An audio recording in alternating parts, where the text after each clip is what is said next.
छोड़ दीजिए, हो जाएगा। नमस्कार, बैठिए बैठिए बैठिए प्लीज, आराम से पीछे हो गया, आराम से बैठिए। Thank you sir. 2016 से 2026 यानी 10 ईयर्स से आप रेवेन्यू ऑफिसर हैं। जी सर। है ना? ये कहाँ पे? नगर परिषद जैसलमेर। नगर परिषद Jaisalmer. History, political science, public act and political science आपका पीजी का रहा। जी सर। पॉलिटिकल साइंस पीजी काफी 2015 में आप कर लिए। अभी आपका जो वर्क है रेवेन्यू ऑफिसर का, तो ये कलेक्शन का है? जी सर। फील्ड का काम करते हैं? फील्ड का। फील्ड जाते हैं? हाँ, फील्ड जाता हूँ। हाँ, तो ये क्या हाउस टैक्स वगैरह का होता है या कोई वेल्थ टैक्स वगैरह लगता है? सर वर्तमान में एक ही नगरीय निकायों का है जो यूडी टैक्स है sir, urban development tax sir. ठीक है, जी अर्बन डेवलपमेंट का। जी सर। है ना? एक ही टैक्स कर दिया सब मिला के। जी सर।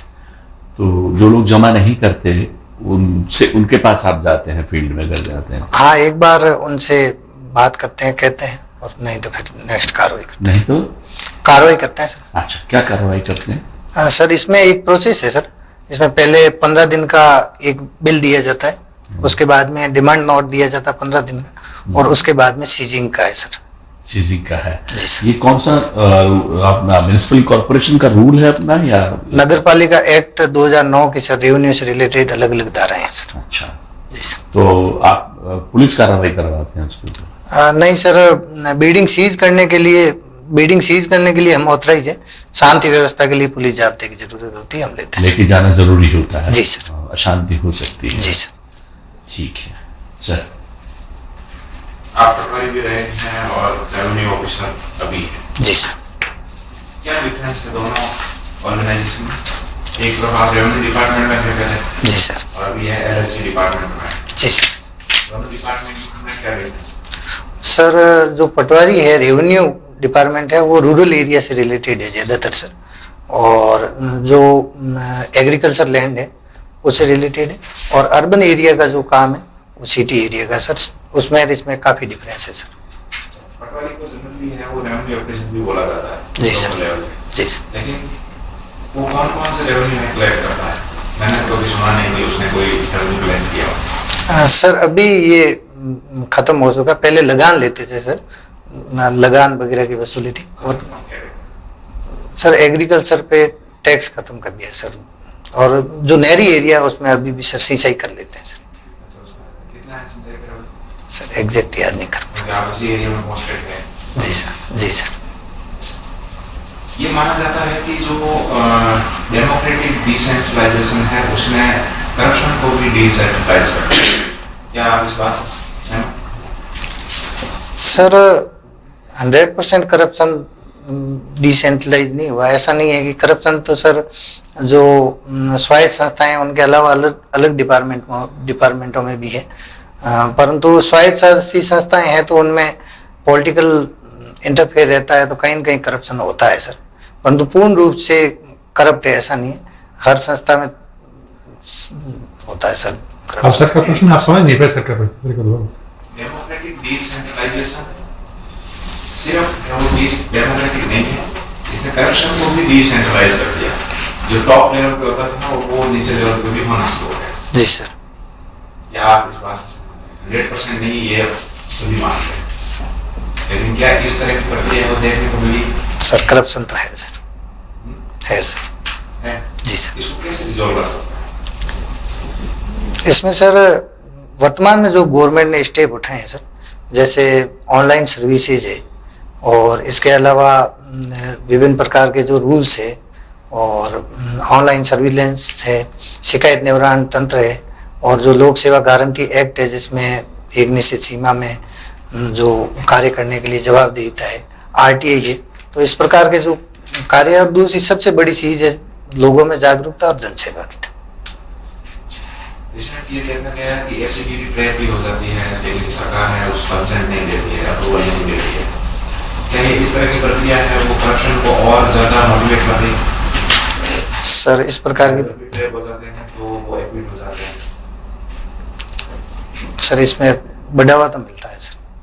तो आप क्या स्टेप सजेस्ट करेंगे सरकार? सर इसमें ये होता है कि अभी वर्तमान में जो संशोधन किए है उसमें ये है कि एक बार पहले डिपार्टमेंट लेवल पे जांच होती है, उसके बाद में कंसेंट दी जाती है, परंतु डिपार्टमेंट लेवल पे कई बार चार्जशीट दे के छोड़ दिया जाता है, तो उसमें कंसेंट देनी चाहिए, मेरा मानना है सर। अच्छा, ये एआरसी फर्स्ट और सेकंड दोनों की रिकमेंडेशन है कि आर्टिकल 311 को है वो डिलीट कर देना चाहिए, जहाँ पे सिविल सर्वेंट को है इम्यूनिटी प्रदान की गई है। जी सर। क्या आप इस बात से सहमत हैं? सर नहीं। रहना चाहिए। जी सर। क्यों? सर एक प्रशासक है जो डेमोक्रेसी में ब्यूरोक्रेसी को इंस्टीट्यूशनलाइज करना इतना आवश्यक है? सर मेरा निवेदन इसमें यह है कि एक डेमोक्रेसी में सर सत्ताएं परिवर्तित होती रहती है, तो कहीं न कहीं इसका राजनीतिक दुरुपयोग हो सकता है, तो इसमें जो नौकरशाह है उनको एक बार सुनवाई का अवसर देना चाहिए, उसमें सुनवाई का अवसर का प्रावधान है, उसके बाद में अगर उस पर चार्जशीट होती है या फिर किसी प्रकार के एलिगेशन है साबित होते हैं तो उसको बर्खास्त किया जा सकता है। कॉन्स्टिट्यूशनल प्रोटेक्शन देना मेरे हिसाब से तो ठीक नहीं लगता, और इवन एआरसी की रिकमेंडेशन है, बहुत सारे जितने भी कमीशन जिन्होंने एडमिनिस्ट्रेटिव रिफॉर्म करने का सोचा है उन्होंने सबने इस तरह की रिकमेंडेशन दी है। सर कॉन्स्टिट्यूशन में है, पर उसके बावजूद भी बहुत सारे एक्ट है जिसमें सर ये प्रावधान कर रखे हैं, अगर ईमानदारी से काम नहीं करते हैं लोग, सेवक या जवाबदेह नहीं होते हैं या फिर किसी प्रकार का भ्रष्ट आचरण करते हैं, उनको पद से रिमूव किया जा सकता है सर। अच्छा, रिसेंटली एक रिपोर्ट भी आई थी, उसमें बताया गया कि राजस्थान की जो भी लोकल बॉडीज है जी सर, वो कोई भी टॉप कैटेगरी में नहीं है, इसका क्या रीजन है? टॉप कैटेगरी में सर सेंस की वो जो परफॉर्म उनको काम करना चाहिए 29 और जो 18 फंक्शन उनको दे रखे हैं, जी सर, वो फंक्शन प्रॉपर नहीं करवा रहे। सर इसमें दो तीन दिक्कतें हैं सर। एक तो राजस्थान में जो लोकल बॉडीज है उनके पास फाइनेंशियल जो फंड है उसका अभाव है, और कार्मिक जो है वो भी सर अभी स्टाफिंग पैटर्न का अभाव है सर, और पॉलिटिकल भी कहीं न कहीं इंटरफेयर है, और जो सबसे बड़ी जो दिक्कत है वो ये है कि जो ट्रांसफर पॉलिसीज है उसका अभाव है, तो जो एक स्टेट लेवल का कार्डर होना चाहिए जिसमें जवाबदेहिता रहती है ज्यादा अधिकारी की, वो नहीं है, क्योंकि कई नगर पालिकाएं ऐसी है जिनमें जो सबऑर्डिनेट स्टाफ है वो हैंडल कर रहे हैं सर। जनरली ये देखा गया है कि हर डिपार्टमेंट में कर्मचारियों के संघ बने हुए होते हैं जी सर, और वो ये डिमांड करते हैं कि हमारी वेतन है वो बढ़ाओ, वेतन विसंगति को है वो कम करो, और हमारी जो कॉस्ट है उसका है वो इक्विलाइजेशन करो दूसरे जो डिपार्टमेंट है उससे। लेकिन ये कभी आंदोलन नहीं देखा या ऐसी कोई स्ट्राइक है वो नहीं देखी जहाँ पे वो डिमांड कर रहे हो कि हमारी जो बॉडीज है उसको मजबूत बनाया जाए, हमें टैक्स की पावर ज़्यादा दिया जाए, हमें पॉलिटिकल इंटरफेरेंस है हमारा कम से कम हो, इस तरह की डिमांड है वो नहीं देखी गई आज तक। ऐसे क्या आपको लगता है कि वास्तव में जो सर्वेंट है उसकी मेंटालिटी है वो सर्वेंट की तरह बन चुकी है, सिर्फ वो अपने पैसे की तरफ देख रहे हैं कि अपने खुद को है वो एनरिच कर रहे हैं या खुद को है वो एम्पावरमेंट नहीं करने की सोच रहे हैं? सर केवल वेतन के लिए विसंगति के लिए नहीं हो रहे हैं, कई बार सर इस प्रकार की भी हो रहे हैं कि जो पॉलिटिकल इंटरफेयर के लिए भी होते हैं कि भाई एक ट्रांसफर पॉलिसी आनी चाहिए गवर्नमेंट लेवल पे। नहीं सर, कई बार एग्जैक्ट तो सर मैं याद नहीं कर पा रहा हूँ, पर जो अलग अलग एसोसिएशन बनी हुई है वो सर जो रखते हैं डिमांड उसमें, हमारे जैसे एक आरएमएस एसोसिएशन है उसमें है सर कि एक तो कार्डर स्ट्रेंथ हो, एक उसमें जो म्युनिसिपल बॉडीज है उनमें जो टैक्स वगैरह है उनमें और सुधार किए जाएं, और इसके अलावा पॉलिटिकल इंटरफेयर के संबंध में एक निश्चित कार्यकाल तक रहे, इसके अलावा जो टेक्निकल स्टाफ है उसको बढ़ाया जाए, ये इस प्रकार की डिमांड रखते हैं सर। आपकी इंटरव्यू की डेट आ गई? जी मैम। कौन सी तारीख है? 24 फरवरी को। ये 25 और 26 तारीख को हमारे प्रधानमंत्री जी किसी विदेश यात्रा पर जा रहे हैं। जी मैम। कहाँ पर? इजराइल में। कल भारत के इतिहास में किसी जननायक का जन्म दिवस था, जयंती मनाई गई। सॉरी मैम, याद नहीं कर। छत्रपति शिवाजी का नाम सुना होगा? जी मैम। ब्लैक बॉक्स को लेकर के महाराष्ट्र में एक अलग तरह की राजनीति स्टार्ट हो गई है। जी मैम। अभी उनके पुत्र ने फिलहाल ही कल ही बयान दिया है कि उसके साथ कुछ छेड़खानी हुई है। क्या होता है ब्लैक बॉक्स? ब्लैक बॉक्स जो विमान होते हैं उनमें एक मेटल से बना हुआ एक बॉक्स होता है जिसमें जो ऑडियो रिकॉर्ड होता है, जो विमान कर्मी उसमें जो भी संदेश भेजते हैं वो होता है, और दुर्घटना के बाद भी वो जहाँ तक जानकारी है खत्म नहीं होता। 3500 डिग्री सेल्सियस तापमान तक भी वो जलता नहीं है, ऐसा चलने को है। राज्यों में चुनाव से पहले मुफ्त सुविधाओं को जी बांटने को लेकर के सुप्रीम कोर्ट थोड़ा नाराज है। जी मैम। और वहां पर सुप्रीम कोर्ट के जज की कमेटी ने एक बयान दिया है। जी मैम। क्या है उसमें ये कहा गया है कि अगर इस प्रकार की मुफ्त की रेवड़ियां बांटोगे तो लोग है जो काम करना बंद कर देंगे। फ्री में आप अनाज दोगे, फ्री में बिजली दोगे, फ्री में पैसे बांटोगे तो एक लोगों में नाकारापन आ जाएगा। आर्टिकल 21 के बारे में बताइए। आर्टिकल 21 में प्राण और दैहिक स्वतंत्रता से जुड़ा हुआ आर्टिकल है। इसमें किसी भी व्यक्ति को पहले आर्टिकल में ये प्रावधान था कि बिना विधि की प्रक्रिया के उसकी प्राण और दैहिक स्वतंत्रता से वंचित नहीं किया जाएगा। गरिमामय जीवन। गरिमामय जीवन। चलिए, गरिमामय जीवन के साथ कल बॉम्बे हाई कोर्ट ने एकल महिला को, सिंगल मदर को लेकर एक बयान दिया है। क्या बॉम्बे हाई कोर्ट ने कहा था कि अगर कोई महिला सिंगल है तो उसका जो बेटा या बेटी है, जो भी है, पहचान है जो उसके पुत्र के रूप में ना होकर, नहीं सॉरी, अपने पिता के रूप में ना होकर उस माता का नाम उसके साथ जोड़ा जाए। निकाय चुनाव को लेकर के भी राजस्थान में कोई खबर? मैम अभी तक ओबीसी आयोग की जो रिपोर्ट नहीं आई है, इस वजह से कौन चुनाव लड़ सकता है कौन नहीं लड़ सकता है इसको लेकर संतान का जो चल रहा था एक विवाद कुछ। जी मैम। कुछ है पता? अभी वो 2 संतानों वाला हटाने का प्रावधान गवर्नमेंट ला रही है, अभी तक उसको फाइनलाइज नहीं किया, पर जो 2 संतान, जिनकी 2 से अधिक संतान है, वो भी चुनाव लड़ सकते हैं। किन्हीं 2 पाश्चात्य राजनीतिक विचारकों के नाम बताइए। मैम प्लेटो है, अरस्तु। अरस्तु ने एथिक्स में एक गोल्डन मीन, स्वर्णिम मार्ग का सिद्धांत प्रस्तुत किया था। जी मैम। क्या है वो?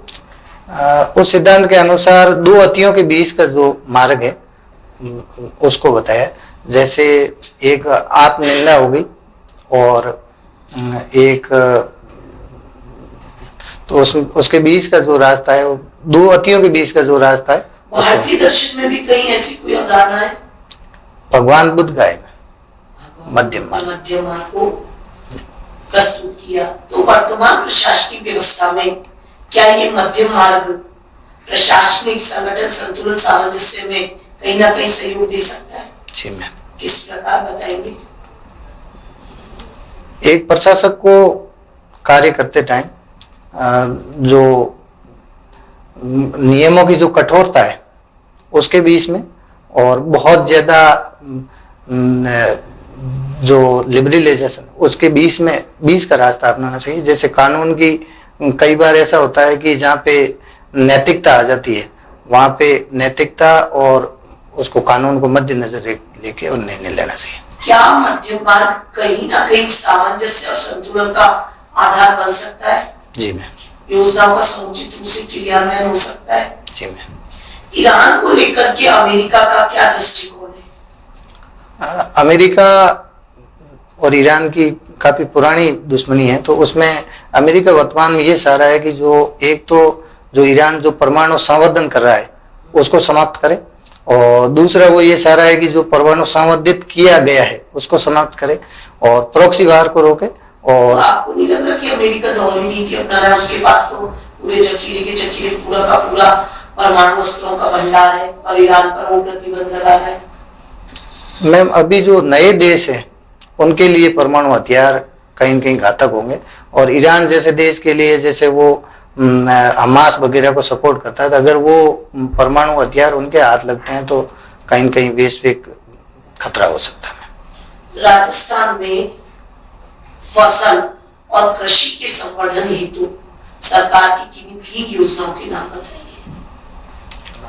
प्रधानमंत्री कृषि सिंचाई योजना है, प्रधानमंत्री फसल बीमा योजना है और बीज स्वावलंबन योजना है। खनिज संपदा के बारे में बताइए। राजस्थान में कुल 81 प्रकार के खनिज पाए जाते हैं, उनमें 57 प्रकार के खनिजों का भी उत्खनन हो रहा है। खनिजों का अजायब घर है राजस्थान के लगभग सभी क्षेत्रों में और अरावली खनिजों की दृष्टि से काफी संपन्न एरिया है। ये जो आपके रेवेन्यू बोर्ड होता है और एक होता है रेवेन्यू कोर्ट, ये रेवेन्यू कोर्ट में न्यायाधीश कौन होते हैं? रेवेन्यू कोर्ट में मैम जो राजस्व सेवा के अधिकारी होते हैं वही होते हैं। जी सर। ये लोकल सेल्फ गवर्नमेंट क्या होता है? सर लोकल सेल्फ गवर्नमेंट से तात्पर्य है कि जो 74 संविधान संशोधन के अंदर जो प्रावधान किए गए उसमें जो स्थानीय निकाय है उनके ऊपर जो शासन बॉडी है उसको लोकल सेल्फ गवर्नमेंट कहते हैं। इसमें या रेवेन्यू सोर्सेज क्या क्या होते हैं लोकल सेल्फ गवर्नमेंट? हाँ सर, रेवेन्यू सोर्सेज नगरीय निकायों के मुख्यतः 3 है। एक टैक्स है, दूसरा सरचार्जेज है और तीसरा फीस और जुर्माने है। सर सबसे ज्यादा इसमें किसमें आता है, रेवेन्यू की साइड में आता है? सर इसमें सबसे ज्यादा जो है वो फीस से आता है।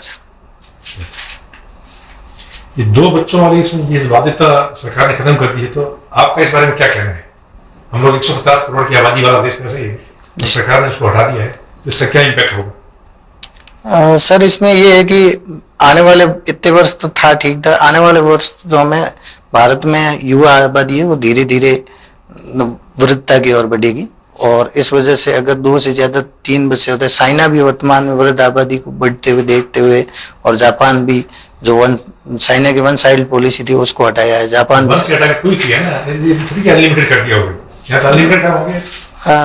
अनलिमिटेड तो इसमें फाइनलाइज किया नहीं किया सर, ये तो गवर्नमेंट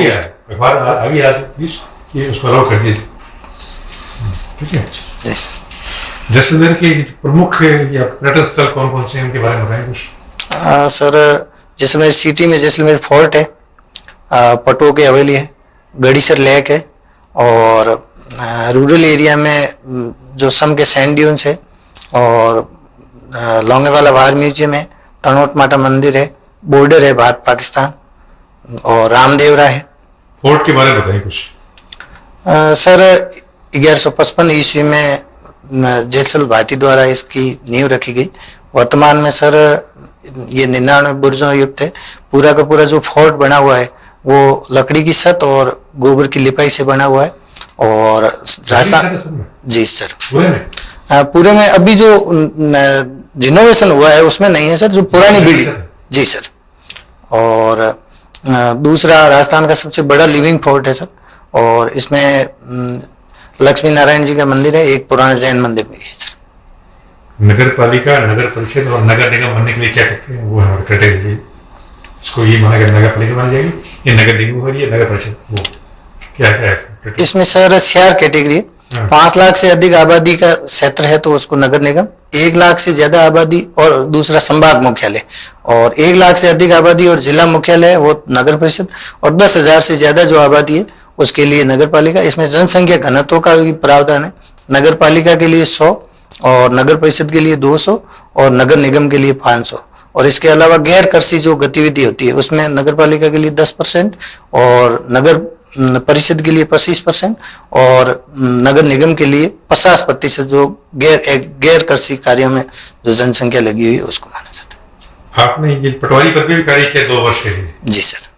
ये कहा जाता था कि इसमें ये जो है मतलब ऊपर कट्टा नीचे पटवार, जी सर। ऐसा क्यों कहा जाता था? सर ये एक पुरानी कहावत है सर 1947 से पहले की, जब पटवारी के पास भू अभिलेख रिलेटेड बहुत ज्यादा काम थे और उसमें भी विशेषकर लोगों से लगान वसूली का, तो जो पटवारी फाइनल करता था वही था सर, इस वजह से सर। ऐसा देखने में आ रहा है कि ये आपके जो दिन प्रतिदिन इसमें प्रशासनिक कार्यों में जी सर। राजनीतिक ये जो दखलंदाजी बढ़ती जा रही है, इसके पीछे क्या कारण है?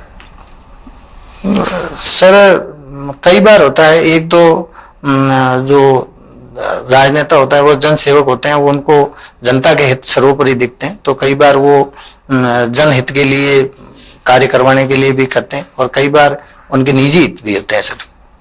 तो वो कार्य कराना, तो उसमें ये जो रिक्वेस्टिंग मोड होना चाहिए, तो मतलब ऑर्डरिंग मोड में आ गए हैं, रिक्वेस्टिंग मोड की बजाय आदेशात्मक हो कि आप ये करना ही हो, इस मोड में आ गए हैं। ऐसा क्यों? सर लोकतंत्र है, लोकतंत्र में जनता का सेवक सर्वोच्च होता है, नौकरशाह। जल जीवन मिशन घोटाला के बारे में बताइए। सर करीब 900 करोड़ का घोटाला है जो है। 79 करोड़। जी सर। इसमें ये था कि जो तत्कालीन टेंडर किए गए उसमें अनुभव जो प्रमाण पत्र चाहिए थे वो फर्जी अनुभव प्रमाण पत्र जारी करके, और कुछ लोगों को विशेष जो फर्में थी उनको टेंडर जारी किए गए इस वजह से, और उसमें जो कार्य की गुणवत्ता थी वो निम्न स्तरीय थी सर, जांच में पाया गया ये इसमें जो लुकआउट नोटिस क्या होता है? सर लुकआउट नोटिस से तात्पर्य होता है कि कोई भी व्यक्ति के देश छोड़ने की संभावना हो या फिर वो कहीं पे भी छुपने की संभावना हो, तो उसके लिए जारी किया जाता है, उसकी तलाश करना, जो भगोड़ा हो सर। भगोड़ा करता है? पहले तो भगोड़ा साबित करना पड़ेगा ना, तभी तो लुकआउट करेंगे। और भगोड़ा कब होता है? जब देश छोड़ता है। आपने भगोड़ा शब्द सॉरी इस्तेमाल सर, किया है। सॉरी सर, बाई मिस्टेक किया सर। इसमें ये है कि उसको तलाश करना सर, तलाशी के ये कौन जारी करता है lookout notice? Sorry sir. CGI कौन है भारत के चीफ जस्टिस ऑफ इंडिया? माननीय न्यायाधीश सूर्यकांत जी। ये इसमें रेवेन्यू सरप्लस क्या होता है? रेवेन्यू सरप्लस गवर्नमेंट का? Revenue sarpanch, revenue surplus.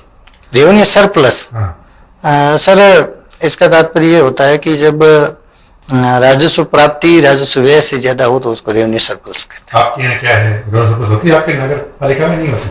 Sir नगर पालिका में रेवेन्यू सरप्लस नहीं होता। तो कौन करता है फंडिंग फिर आपको? सर हमारे अलग अलग रिसोर्सेज है, जैसे एक तो हम खुद की लैंड है उसको बेचते हैं सर योजनाओं के तहत, और दूसरा जो गवर्नमेंट के द्वारा जो अनुदान दिया जाता है जिसमें फाइनेंस कमीशन ऑफ इंडिया और फाइनेंस कमीशन स्टेट का होता है, वो अनुदान देता है, उससे पूर्ति होती है sir. Thank you sir. Sir ने पूछा चीफ जस्टिस ऑफ इंडिया।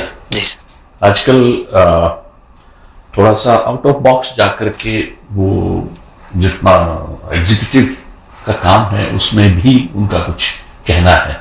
क्या कहा आज? कुछ कहा है मतलब जो जुडिशरी का काम नहीं है उनमें भी उनको दखलंदाजी करनी पड़ रही है, ये उन्होंने आज भी एक स्टेटमेंट दिया है, परसों भी दिया था। सॉरी सर, काफी एक्टिवली वो चीजों को देख रहे हैं और उन पर अपनी टिप्पणी कर रहे हैं। सर अलग अलग चीजों पे कर रहे हैं, जैसे ये रेवड़ी कल्चर हो गई, सॉरी रेवड़ी कल्चर हो गई जिसमें जी सर ये हाँ। स्ट्रे डॉग्स वाला प्रकरण हो गया सर, जो आवारा कुत्ते हैं। ये क्या जरूरत पड़ती है कि जुडिशरी को इन चीजों पे टिप्पणी करना पड़े? क्या ये आवश्यक है और क्या ये ठीक है किसी देश के लिए? सर कई बार एग्जीक्यूटिव बॉडी और जो विधायिका है जो कार्य नहीं कर पाती है तो उसके लिए नहीं, वो तो कार्य अति कार्य हो रहा है। जब इलेक्शन का टाइम आता है तो रेवड़ियां बटनी शुरू हो जाती हैं। उनका कहना है कि ये जो इस तरह के कार्य हैं वो आप रेगुलर क्यों नहीं करते? भाई जनता की भलाई का काम अगर आपको करना है तो आप विद इन द बॉक्स और विद इन द लिमिट्स करिए। आप जनता का पैसा है, जी सर, जनता का पैसा जो है वो इस तरह से मुफ्त में क्यों? लोगों को काम करना चाहिए। आपने उनको निकम्मा कर दिया है, मुफ्त में रोटी दे रहे हैं, मुफ्त में उनकी गैस भेज रहे हैं, तो इससे तो जो निठल्ले हो जाएंगे। जी सर। तो what is wrong in it? अगर उन्होंने इस तरह की टिप्पणी की है तो इसका मतलब तो सरकार को वो कह रहे हैं कि आपको इस तरह के काम नहीं करने चाहिए। सर सही कह रहे हैं वो सर, सही कह रहे हैं। तो क्या हमारी जो जुडिशरी है उनके पास इस तरह की कोई पावर है कि वो इस तरह के चीजों पे रोक लगा दें? सर जो संविधान है सर, संविधान की व्याख्या करना और संविधान के प्रति जवाबदेह बनाना जुडिशरी का मुख्य कार्य है सर। तो उसके तहत वो कई बार इस प्रकार की प्रतिक्रिया देते हैं सर। भाई जन कल्याण की भावना से जन किए कल्याण। गए कार्य जो हैं उनको आप जन कल्याण तक ही रहने दीजिए, ऐसा ही तो कह रहे हैं वो। जी सर। तो इसमें क्या बुरा है? चलिए, क्या है तो अभी ये प्रधानमंत्री जन धन योजना क्या है?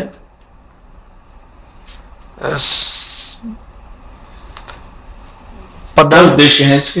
प्रधानमंत्री जन धन योजना सर जो फाइनेंशियल रूप से रूरल एरिया के अंदर जो खाते खोले जा रहे थे वो थी प्रधानमंत्री जन योजना। उसमें वित्तीय समावेशन जो रूट लेवल है वहां तक बढ़ाना था सर। हाँ जी, रूट लेवल तक सर वित्तीय समावेशन। Root level. जी जी सर। हाँ। तो उसमें एक प्रावधान था कि जीरो बैंक बैलेंस पर भी जनधन खाते उससे क्या फायदा होगा? जीरो बैंक बैलेंस पे भी खोल देंगे तो नंबर ऑफ खाते जो है वो दिखेंगे, जीरो बैलेंस दिखेगा। सर उसमें ये है कि गवर्नमेंट की जितनी स्कीम है सर उसमें प्रत्यक्ष हस्तांतरण हो पाएगा और लोग वित्तीय फाइनेंशियल रूप से कहीं न कहीं उनका यूज करेंगे। पर कई बार लोगों के ये दिक्कत रहती है कि पेमेंट की अर्जेंसी रहती है जो निचले लेवल के होते हैं, तो उस पर किसी प्रकार की पेनल्टी नहीं लगे सर। फाइनेंशियल इंक्लूजन क्या होता है? वित्तीय समावेशन। हाँ, वित्तीय समावेश। जी सर, वित्तीय समावेशन से तात्पर्य है कि फाइनेंशियल रूप से जो समाज के सभी वर्ग है उनकी उस तक पहुंच हो और उनको गवर्नमेंट की तरफ से हेल्प मिले सर। तो ये क्या सिद्धांत बनाने के लिए है कि करने के लिए है? नहीं सर, करने के लिए। आप तो जुड़े हुए हैं, है ना? जी सर। लोगों से आप देखते हैं कि इस तरह का कुछ देखने को मिल रहा है क्या? इक्विटी की भावना है, इक्वलिटी की भावना है, समानता की बात करते हैं, तो हो रहा है क्या इस तरह का? सर हो रहा है। जैसे प्रधानमंत्री स्वनिधि योजना है उसमें निचले लेवल के जो लोग हैं उनके लिए स्ट्रीट वेंडर वगैरह उनके लिए 80,000 रुपए की गवर्नमेंट के द्वारा बिना जमानत का ऋण दिया जाता है। अभी प्रधानमंत्री विश्वकर्मा योजना शुरू की गई है, वो स्वरोजगार के लिए शुरू की गई है। और इसके अलावा जो नरेगा और वगैरह जो गवर्नमेंट की स्कीम्स है उसमें प्रत्यक्ष हस्तांतरण जो योजना है उसमें डायरेक्ट लोगों के खाते में पेमेंट दिया जाता है।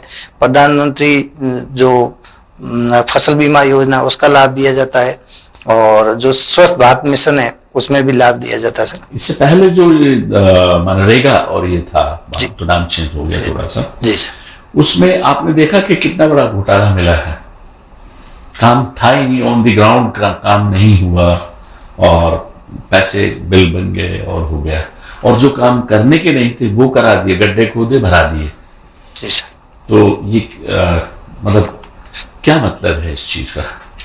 भाई आपका जो कंट्री है फाइनेंशियली वो इतना स्ट्रांग नहीं है, सबको मालूम है, तो इस तरह के काम क्यों कराए जाते हैं? सर कई बार इस प्रकार के काम तो जरूरी होते हैं, जैसे पूरे के पूरे तो घोटाले नहीं होते हैं पर कई बार कुछ न कुछ खामियां रहती है जिसमें सर्विलेंस के अभाव में ये चीजें होती है सर। अब क्या सर्विलेंस लगाया है नई सरकार में? क्या कुछ इस तरह के प्लग या प्लगिंग किया है इसमें, या प्लग लगाए हैं, रुकावट लगाई है? सर अभी जो गवर्नमेंट के द्वारा जो काम करवाए जा रहे हैं उसमें जियो टैगिंग अनिवार्य है और जियो टैगिंग में काम करवाते टाइम शुरुआती काम में मध्यम स्तर पे और फाइनलाइज काम होने तक के पूरे अपलोड और क्वालिटी चेकिंग जो टेक्निकल रिकॉर्डिंग होती है उसकी? जी सर। रिकॉर्डिंग करते हैं उसकी काम की? जी सर। पहले जेसीबी लगाई और काम करा दिया है, ऐसा हो जाता था। जी सर। अभी कहते अच्छा डिजिटल डिटॉक्स क्या होता है?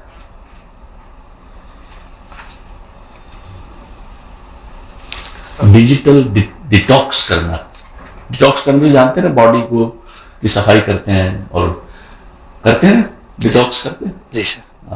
4-5 दिन हॉस्पिटल में रोक देंगे, सब खाना पीना ये वो डिटॉक्स कर देंगे बॉडी को, है ना?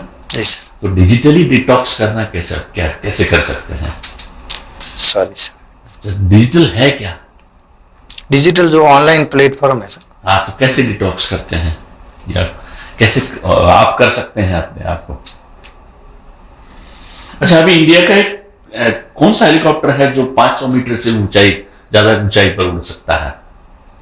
फ्रांस के साथ कुछ समझौता होगा सर, अभी समझौता हुआ है, S125 नाम से हेलीकॉप्टर बनाया जाएगा। क्यों बना रहे हैं इसको? हम एवरेस्ट से भी ऊपर जा सकता है। जी सर। सर इसमें यह है कि जो भारत का जो ऊपरी युद्ध क्षेत्र है उसमें जो परिवहन के लिए आसानी होगी सर, रक्षा की दृष्टिकोण से। चलिए, ये राइट टू हेल्थ क्या है?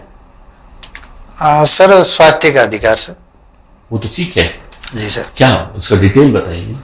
सर इसमें निःशुल्क जो सांस है, निःशुल्क दवाइयाँ हैं उसका प्रावधान है। दूसरा ये है कि जो क्या प्रावधान है, थोड़ा खुल के बताइए।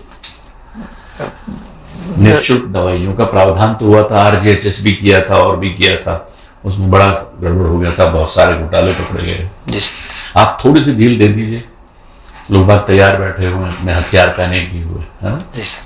पर वर्तमान में ये प्रावधान किया है कि जो राइट टू हेल्थ था उसमें ये था कि अभी तक उस पर नियम नहीं बने, पर प्रावधान ये थे कि इमरजेंसी के वक्त कोई भी डॉक्टर मना नहीं कर सकते बिना केस के सर। अच्छा, एक ये बताइए, राजस्थान में माइनिंग जरूरी है? क्योंकि हम लोग तो कहते हैं इसको कि ये तो म्यूजियम ऑफ मिनरल्स है। जी सर। और म्यूजियम ऑफ मिनरल्स जो है उसका आप यूटिलाइजेशन नहीं करेंगे, उसका दोहन नहीं करेंगे तो डेवलपमेंट का जो के लिए जो रेवेन्यू चाहिए वो नहीं होगा। जी सर। माइनिंग जरूरी है, परंतु वो एक पर्यावरणीय जो हित है उनको नुकसान पहुंचाए बिना माइनिंग होनी चाहिए। और मतलब आप कहते हैं कम से ऑपरेशन होना चाहिए पर खून नहीं निकले, जी खून नहीं बहे। जी सर। ऐसे कोई टेक्निक लाई जाए जिससे पर्यावरण को नुकसान ना पहुंचे और माइनिंग हो जाए, ऐसा संभव है? सर जो एनवायरनमेंट के आसपास का जो गहरा एनवायरनमेंट है जहाँ पे एनवायरनमेंट कहाँ नहीं है सर? आप मुझे एनवायरनमेंट की अगर डेफिनेशन देखें, एनवायरनमेंट मतलब वातावरण, वातावरण जी सर, उसको कहते हैं हम एनवायरनमेंट। जी सर। तो उसमें फ्लोरा फौना सब जुड़ा हुआ है। जी सर। तो आप जिस चीज को भी छेड़ेंगे वही वातावरण है, जी सर, वही एनवायरनमेंट है। जी सर। और छेड़ते ही वो आप वातावरण का जो एक एंटाइटी और एक सैंक्टिटी है, जी सर, एक संयुक्तता है, एक समावेशिता है या एक इकाई है, वो डिस्टर्ब होगी ही होगी। जी सर। डिस्टर्ब तो होती है, पर उससे एक ऐसी तकनीक लाई जा सकती है जिसमें कम से कम नुकसान हो, जिसमें जैसे पर्यावरण जब माइनिंग करते हैं तो उससे जो विभिन्न प्रकार के जो अपशिष्ट बचते हैं उनका निदान हो। और इससे अच्छा तो देखो, हमारे जो ट्राइबल्स थे, जो ट्राइब्स रहती थी जंगलों में और जो उसमें, वो लोग बड़ा ध्यान रखते थे इन सब चीजों का, है ना? अपनी जो फ्लोरा एंड फौना है, अपना जो वातावरण है उसको सुरक्षित करने में, उसमें किस तरह से किस चीज को छेड़ना है, किसको नहीं। पीपल की पूजा करनी है, वट की पूजा करनी है, तुलसी के पौधे जो है उसकी भी पूजा करनी है, ये सब करना है। तो उन्होंने उसको इस तरह से रिचुअल और इस तरह के वो बना दिए कि वहां कुछ छेड़े ही नहीं वो। जी सर। हैं जंगल में जो दो बैलेंस जो बना रखा है, इको बैलेंस, उसको नहीं छेड़ते थे। जी सर। और अब जो है हम कहते हैं कि नहीं, सारी चीजें हमारे स्वार्थ के लिए बनी है। जी सर। तो बताइए कैसे कर सकते हैं? कंपल्सरी है, करना भी चाहिए, दोहन करना भी है और वातावरण को छेड़ना भी नहीं है। सर इसका सतत उपयोग हो सकता है, कम से कम माइनिंग और अधिकतम उसका यूज, उसका रिसाइकल है, रीड्यूज है, रीसाइकल, उस वो सब तकनीक अपना के। ठीक है जी सर। कहाँ से आए हैं आप? सर मैं जैसलमेर से। जैसलमेर से। जैसलमेर में किस तरह की कृषि होती है? सर जैसलमेर में रबी और खरीफ दोनों प्रकार की फसलें होती है सर। दोनों फसलें होती हैं। पानी का क्या प्रबंध है आपके यहाँ? सर दो प्रकार के हैं, एक तो इंदिरा गांधी जो नहर परियोजना है उसमें मोहनगढ़ और रामगढ़ एरिया उसमें होती है, और दूसरे जो रूरल एरिया है फतेहगढ़ वगैरह, इस एरिया में जो नीचे धरातल में जो पानी है उसे ट्यूबवेल के माध्यम से। आप अपने आप को पिछले 10 साल से आज की डेट में कृषि के क्षेत्र में आगे मानते हैं कि पीछे मानते हैं? सर आगे मानते हैं। कितना इंडिपेंडेंट? पूर्णतः इंडिपेंडेंट तो नहीं सर, हाँ, पर सुधार बहुत कुछ हुआ सर। ठीक है, ये आपका प्रथम चरण यहीं पे हम समाप्त कर रहे हैं इंटरव्यू का। जी सर। अभी आपको 1 मिनट बाद बुलाते हैं। जी सर। Thank you sir.